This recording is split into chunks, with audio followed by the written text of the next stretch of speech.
उत्पादन र क्षेत्रफलको आधारमा गहुँ नेपालको तेस्रो प्रमुख खाद्यान्न बाली हो। साथै हिउँदमा खेती गरिने बालीहरूमा यसको प्रमुख स्थान रहिआएको छ। नेपालको सुदूरपश्चिमाञ्चलको पहाडी जिल्लाहरूमा परम्परागत गहुँ खेती बाहेक अन्य क्षेत्रमा ईस्वी सम्मत 1960 को दशकको मध्यतिर एउटा नयाँ बालीको रूपमा खेती गर्न सुरुवात गरिएको पाइन्छ। नेपालको समग्र खाद्यबाली उत्पादनको 18.76% उत्पादन गहुँ बालीले ओगटेको छ। कुल कृषियोग्य भूभाग मध्ये 7,04,000 हेक्टर क्षेत्रफलमा गहुँ खेती हुने गरेको छ। यसको उत्पादकत्व सरदर प्रति हेक्टर 2848 किलोग्राम रहेको छ। गहुँको बिउमा नेपाल पूर्ण रूपमा आत्मनिर्भर रहेको छ। गहुँ बालीको उत्पादकत्व वृद्धिका लागि माटो र हावापानी अनुसारका उपयुक्त जातको बिउ पहिलो शर्त हो। विक्रम सम्वत 2028-29 सालमा राष्ट्रिय गहुँबाली विकास कार्यक्रमको नामबाट स्थापना भएको हालको राष्ट्रिय गहुँबाली अनुसन्धान कार्यक्रम भैरहवाले अन्तर्राष्ट्रिय मकै तथा गहुँ सुधार केन्द्र सिमिट मेक्सिकोमा प्रजनन गरिएका लाइनहरूलाई परीक्षण गरी तथा नेपालमै क्रसिङ गरेर विकास गरिएका लाइनहरूलाई धेरै वर्षसम्म परीक्षण गरिसकेपछि विभिन्न भौगोलिक हावापानी अनुसार कृषकहरूलाई सिफारिस गर्दै आएको छ। राष्ट्रिय गहुँबाली अनुसन्धान कार्यक्रमले गहुँबालीको उन्नत जातको विकास र अनुसन्धानका लागि यी नर्सरीहरूमा यसरी विभिन्न जातका गहुँहरूको छुट्टा छुट्टै परीक्षण गरिरहेको छ।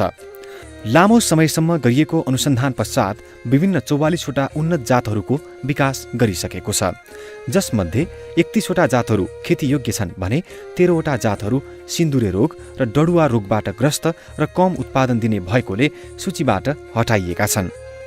गहुँबालीको 95% भन्दा बढी क्षेत्रफलमा उन्नत जात नै लगाउने गरिएको छ। स्थापना कृषि फारमको नामले 2017 सालमा स्थापना भयो।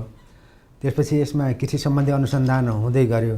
अब यो गहुँको कार्यक्रम चाहिँ 29 सालमा स्थापना भए पनि सुरुमा यो काठमाडौँबाट यसको काम हुन्थ्यो र 2032-33 सालदेखि यो कृषि फारममा राष्ट्रिय गहुँ अनुसन्धान कार्यक्रम भनेर यहाँ सर्यो।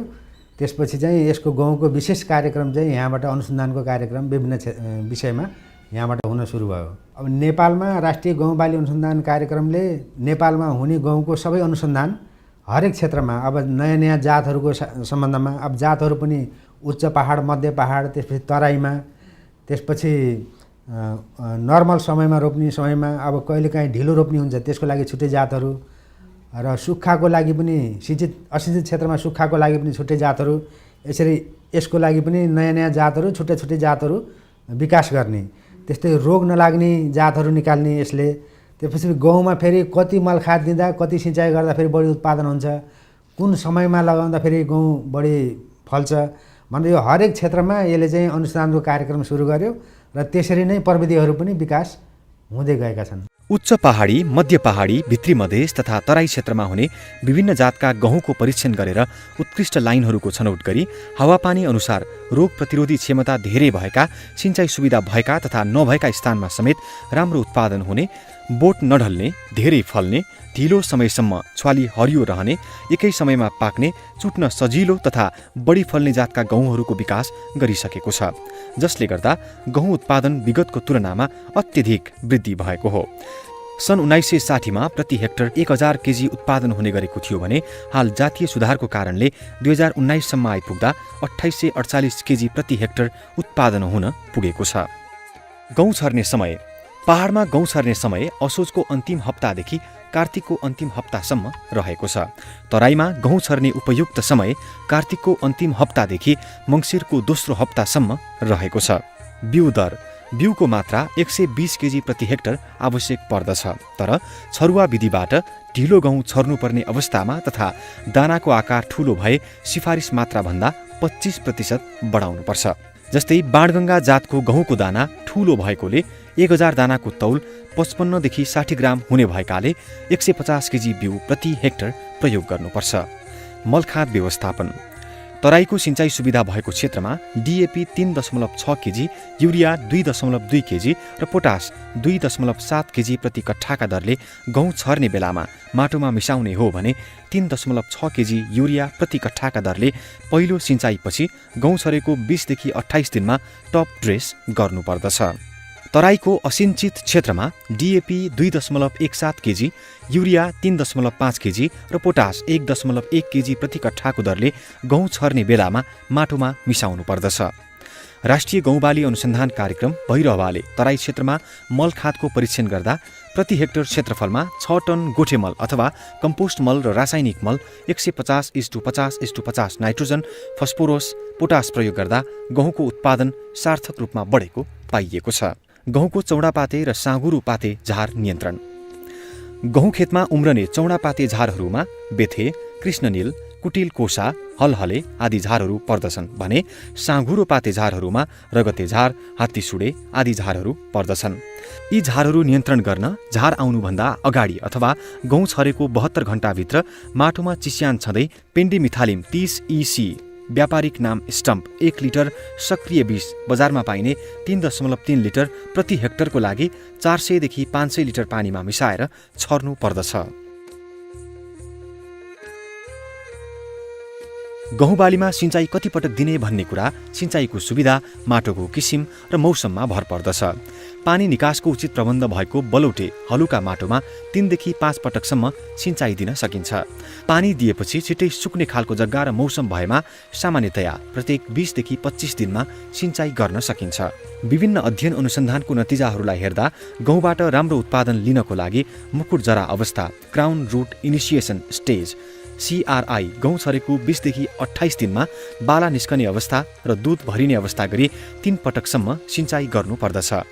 यसरी सिँचाइ गर्दा गहुँमा पानी जमेमा उत्पादनमा अति नै कमी हुने भएकोले गहुँ खेतमा पानीको निकासको लागि 5-6 मिटरको फरकमा सानो कुलो बनाई पानीको सिँचाइ र निकासको व्यवस्था गर्नुपर्दछ। किसानलाई चाहिँ हामी यो तराईको लागि कुरा गर्ने हो भने अब नोभेम्बरभरि लगभग चाहिँ मङ्सिरको दोस्रो तेस्रो हप्तासम्म छरिसक्नुपर्छ। त्योभन्दा ढिलो गयो भने लगभग चाहिँ 30 देखि 50 केजी प्रति हेक्टर पर दिन चाहिँ उत्पादन ह्रास हुन्छ। त्यसकारण हामीले अब किसानलाई चाहिँ छाड्दाखेरि उपयुक्त समय भनेको मङ्सिरको तेस्रो हप्तासम्म छरिसक्नुपर्छ। त्योभन्दा ढिलो चाहिँ हामीले भन्दैनौँ। अब पहाडको लागि त अलिक चाँडै राख्नुपर्छ, त्यहाँ त टेम्परेचर डाउन हुन्छ। अब असोजको लास्टदेखि कार्तिकसम्म चाहिँ छरिसक्नुपर्छ।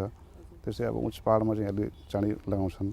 सिँचाइ अब गहुँको उसमा के हुन्छ भने हेरी छ। अब गाउँमा लगभग 6वटा सिँचाइ चाहिँ रेकमेन्डेसन छ, तर माटो हरेक माटो अनुसार हो। यदि बलौटे माटो छ भने त्यसमा सिँचाइ बढी चाहिन्छ र चिम्टाइलो माटो छ भने कम चाहिन्छ। र हाम्रो कन्डिसनमा चाहिँ 2-3टा भन्दा सिँचाइ बढिदियो भने यो पहिलिने र त्यसपछि लजिङ हुने समस्या छ। गहुँ बालीका स्थानीय जातहरूमा खास गरी खैरो सिन्दुरे, कालो सिन्दुरे, पहेँलो सिन्दुरे तथा कालो पोके जस्ता रोगहरू लाग्ने गर्दछन्। तर नार्कले विकास गरेको यी उन्नत जातहरू भने सिन्दुरे रोग प्रतिरोधी भएकाले किसानहरूले ढुक्कसँग लगाउन सक्नेछन्। गहुँको मुख्यतया रोगहरू एउटा यो तराई अथवा तातो क्षेत्रमा यो पात डडुवा छ, अर्को 3 किसिमका सिन्दुरे, खैरो सिन्दुरे, पहेँलो सिन्दुरे र कालो सिन्दुरे छन्। मुख्य रोग यिनीहरू नै हुन्। अब अरू बेला बेलामा कहिले छिटफुट अरू रोग पनि देखिन्छ, त्यसको त्यति इम्पोर्टेन्स चाहिँ छैन अहिले सालसम्मलाई। यसको लागि चाहिँ हामीले के गर्छौँ भने कुन रोग कुन लोकेसनमा लाग्ने हो त्यो अनुसारको रोग अवरोधी जातहरू विकास गर्छौँ।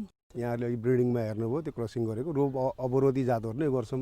र हुन त बजारमा विभिन्न केमिकलहरू पनि पाइन्छ रोग नियन्त्रणको लागि, र त्यो चाहिँ नि हाम्रो नेपाली किसानले गाउँमा त्यो रासायनिक पदार्थ छरेर रोग नियन्त्रण गर्दाखेरि इकोनोमिकल्ली त्यति राम्रो पनि हुँदैन, फेरि इन्भाइरोमेन्ट पनि बिग्रिन्छ। र त्यसकारण चाहिँ हामीले रोग अवरोधी जात चाहिँ निकाल्नलाई बढी ध्यान दिन्छौँ। जातहरू आज हालसम्म हामीले विकास गरेको जातहरू रोग अवरोधी नै छ। कुनै खैरो सिन्दुरे अवरोधी, कुनै पहेँलो सिन्दुरे अवरोधी, कुनै कालो सिन्दुरे अवरोधी, र कुनै चाहिँ अब यो पात डडुवाको चाहिँ अवरोधी त्यत्तिकै निकाल्न सकेको छ। अवरोधी भन्दा पनि सहन सक्ने चाहिँ हामीले निकालिरहेका छौँ। हामीले मुख्यतया किसानलाई त हाम्रो भेराइटी नै दिइरहेका छौँ। हाम्रो अहिले अब लगभग सबै नै इम्प्रुभ भेराइटीले कभर गरेको छ नेपालमा जति गहुँ खेती गरिन्छ। कहीँ छिटफुट 2-4% होला त्यो लोकल भेराइटी। र यो कस्तो हुन्छ भने हामीले अहिले एउटा रोग अवरोधी जात निकाल्यौँ भने बिस्तारै समय हुँदै जाँदा त्यो रोगको प्याथोजनले आफ्नो बदल्छ र गहुँले पनि उसको सहन सक्ने शक्ति ह्रास हुँदै गएपछि यो बेलामा रोग अवरोधी जात छ भने केही वर्षपछि त्यसले त्यो रोग सहन सक्दैन र हामीले त्यसको लागि कन्टिन्यू यो काम गरिराख्नै पर्छ। यो उत्पादनमा फरक परिरहेको छ। हाम्रो प्रत्येक वर्ष नै गहुँको नेसनल प्रोडक्टिभिटी प्रत्येक वर्ष बढ्दैछ। यो बढ्दैछ भनेको मतलब त यो किसानले इम्प्रुभ जातै लगाउनु भएछ जसमा रोगहरू लागेन, किरा लागेन, बढी फल्यो र नै त हाम्रो यो नेसनल प्रोडक्टिभिटी बढेको हो गहुँको। गहुँको एउटा उन्नत जातको विकास गर्न कम्तीमा 10 देखि 12 वर्ष लाग्ने गर्दछ। अन्तर्राष्ट्रिय मकै तथा गहुँ सुधार केन्द्र सिमिट मेक्सिकोबाट ल्याइएका उन्नत जातसँग स्थानीय हावापानी अनुकूल हुने गरी स्थानीय जातहरूसँग क्रस गराएर अझ उत्कृष्ट जातहरूको विकास गर्ने भएकाले नार्कले सिफारिस गरेको उन्नत जातका गहुँबाट किसानहरूले बढी प्रतिफल पाइरहेका छन्।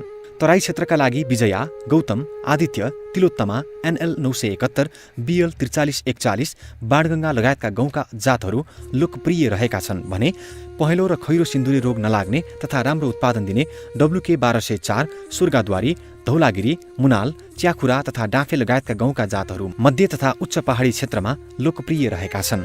सुजी, पास्ता, म्याक्रोनी आदि बनाउन सकिने डुरम गहुँका जातहरू खजुरा डुरम 1 र 2 दाङदेखि पश्चिम तराईका जिल्लाहरूका लागि सिफारिस गरिएको छ। गहुँ बालीको जातीय विकास गर्ने क्रममा गहुँमा हामीले विविधता खोजिरहेका हुन्छौँ।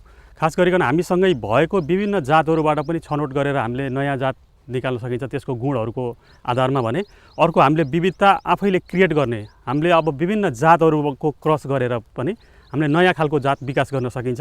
जस्तो कि हामीले नयाँ जात विकास गर्नको लागि कुनै जात अलिकति छिटो पाक्ने खालको छ अथवा कुनै जातमा अलिकति बढी फल्ने खालको छ, कुनैमा रोग किरा सहने खालको छ। अब त्यसमा विविध गुणहरूले एकै ठाउँमा ल्याउन पर्ने हुन्छ।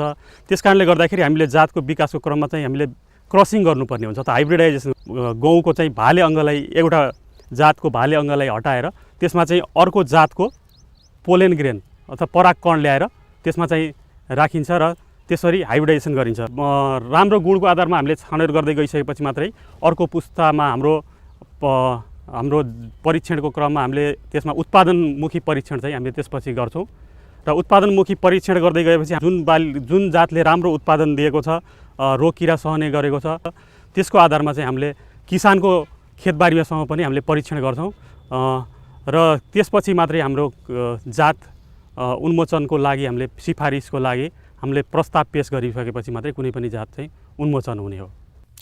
BL 4341 यो गहुँको जात 2075 सालमा सिफारिस गरिएको BL 4341 नामको यो गहुँ तराई तथा भित्री मधेसको 800 मिटरसम्मको उचाइमा खेती गर्न सकिन्छ। सरदर 120 देखि 125 दिनमा पाक्ने यो गहुँ 5.03 टन प्रति हेक्टर उत्पादन तथा खैरो सिन्दुरे र डडुवा रोग प्रतिरोधी भएको पाइएको छ। साथै गहुँको भण्डारणमा लाग्ने घुन किराको क्षति पनि कम भएको पाइएको छ।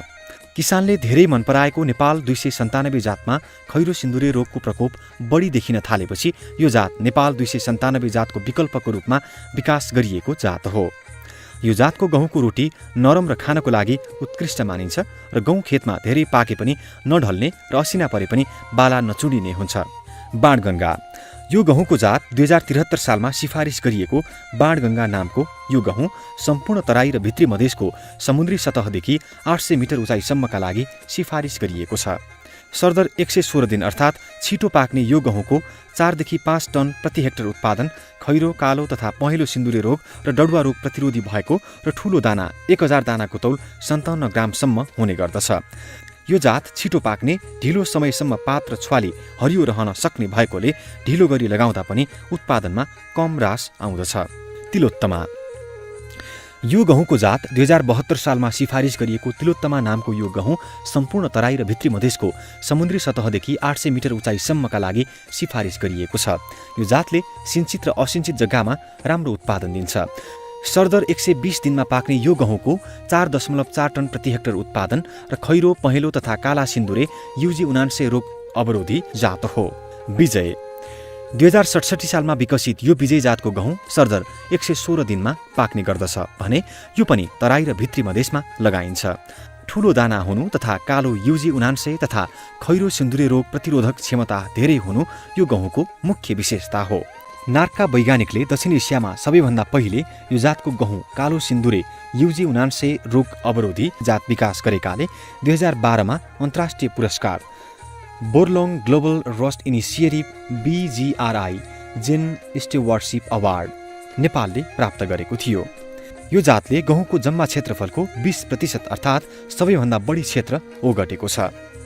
आदित्य यो गहुँको जात 2066 सालमा सिफारिस गरिएको आदित्य नामको यो गहुँ सम्पूर्ण तराई र भित्री मधेसको लागि सिफारिस गरिएको छ। सरदर 120 दिनमा पाक्ने यो गहुँको 4.8 टन प्रति हेक्टर उत्पादन खैरो सिन्दुरे र डडुवा रोग प्रतिरोधी भएको र ठूलो दाना हुने गर्दछ। यो जातले बढी गाँज हाल्ने र बाला लामो हुन्छ। NL 971 यो गहुँको जात 2066 सालमा सिफारिस गरिएको NL 971 नामको यो गहुँ नारायणी पश्चिम तराई र भित्री मधेसको लागि सिफारिस गरिएको छ। सरदर 122 दिनमा पाक्ने यो गहुँको 4.5 टन प्रति हेक्टर उत्पादन र अरू जातको तुलनामा बढी गाँज हाल्ने मुख्य विशेषता हो। गौतम 2061 सालमा सिफारिस गरिएको गौतम जातको यो अर्को गहुँ पनि नार्कले कृषकहरूलाई सिफारिस गरेको छ। तराई र भित्री मधेसका लागि सिफारिस गरिएको यो गहुँमा खैरो तथा पहेँलो सिन्दुरे रोग नलाग्ने तथा ठूलो दाना हुने गर्दछ। यो जातको ढिलो समयसम्म पात र छुवाली हरियो रहन सक्ने भएकोले ढिलो गरी लगाउँदा पनि उत्पादनमा कम ह्रास आउँदछ। स्वर्गद्वारी यो गहुँको जात 2073 सालमा सिफारिस गरिएको स्वर्गद्वारी नामको यो गहुँ मध्य पहाडी क्षेत्रका लागि सिफारिस गरिएको छ। सरदर 160 दिनमा पाक्ने यो गहुँको 5.06 टन प्रति हेक्टर उत्पादन खैरो कालो तथा पहेँलो सिन्दुरे रोग प्रतिरोधी भएको र ठूलो दाना हुने गर्दछ। पासाङ लामो सानो दाना हुने र पहेँलो सिन्दुरे रोग प्रतिरोधक क्षमता बढी हुने पासाङ लामो जातको गहुँ विशेष गरेर मध्य र उच्च पहाडी क्षेत्रका लागि सिफारिस गरिएको छ। 2054 सालमा विकसित गरिएको यो जातको गहुँ सरदर 170 दिनमा पाक्ने गर्छ। WK 1204 मध्य र उच्च पहाडी क्षेत्रका लागि सिफारिस गरिएको WK 1204 जातको यो गहुँको बढी प्रतिफल दिने ठूलो दाना हुने तथा सिन्दुरे रोग नलाग्ने भएकोले पनि नार्कले विकसित गरेको यो WK 1204 जातको गहुँ बालीप्रति किसानहरूको आकर्षण बढिरहेको छ। डाफे नाम दिएको यो गहुँमा सिन्दुरे रोग नलाग्ने तथा मध्यम दाना हुने भएकाले किसानहरूका लागि यो उन्नत जातको गहुँ उपयुक्त हुने नार्कको भनाइ छ। डाफे जातको गहुँ मुख्यतः मध्य र उच्च पहाडी क्षेत्रका लागि सिफारिस गरिएको छ। धौलागिरी मध्य पहाडी क्षेत्रका लागि सिफारिस गरिएको धौलागिरी नामको यो गहुँ सरदर 165 दिनमा पाक्ने गर्दछ। ठूलो दाना तथा रोग प्रतिरोधक क्षमता बढी भएको यो गहुँ विक्रम सम्वत 2069 सालमा सिफारिस भएको हो। बाली काट्ने समय गहुँको बाला मुनिको डाँठ पहेँलो भएपछि गहुँ पाकेको मानिन्छ। यदि गहुँको दाना टोक्दा किटिक्क आवाज आउँछ र दानामा चिस्यानको मात्रा 20% छ भने काट्न लायक भएको मानिन्छ। भण्डारण गहुँलाई राम्रोसँग 3-4 पटक घाममा सुकाएर चिस्यानको मात्रा 12% भन्दा कम भएपछि भण्डारण गर्नुपर्छ। बिउ भण्डारणको लागि गहुँ राम्रोसँग सुकाइसकेपछि सुपरग्रेन ब्याग, पिक्स थैला, 3वटा लेयर भएको हर्मेटिक ब्याग अथवा मेटल बिन जस्ता हावा नछिर्ने भाँडाहरूमा राम्रो उर्मार शक्ति कायम गर्न र भण्डारणमा लाग्ने किराबाट जोगाउन सकिन्छ। नार्कले गहुँमा यी विभिन्न जातको विकास गर्नुका साथै गहुँको उत्पादन वृद्धिका लागि गहुँ छर्ने उन्नत प्रविधि तथा औजारहरूको विकास तथा परीक्षण समेत गरेको छ। खास गरी कम श्रम शक्तिबाट धेरै उत्पादनका लागि सर्फेस सिडिङ, शून्य जोताई, न्यून जोताई जस्ता प्रविधिको विकास गरेको छ। यी प्रविधिहरूबाट गहुँ छर्दा परम्परागत प्रविधि भन्दा कम लागतमा राम्रो उत्पादन भएको अनुसन्धानबाट प्रमाणित भएको छ। कृषि प्रधान देश नेपाल, यहाँका करिब 62% जनता कृषि पेसामा निर्भर रहेका छन्। श्रम शक्ति र लगानीको तुलनामा कृषि क्षेत्रको उत्पादकत्वमा ज्यादै न्यून वृद्धि हुने गरेको छ। यही कृषि प्रधान देशका कृषकहरूलाई ज्ञान, सिप, बिउ र प्रविधिको विकास गरी गहुँ खेती गर्न सके उत्पादनमा उल्लेख्य वृद्धि गर्न सकिने तथा आयातमुखी अर्थव्यवस्थालाई केही हदसम्म कम गर्न सकिने देखिन्छ।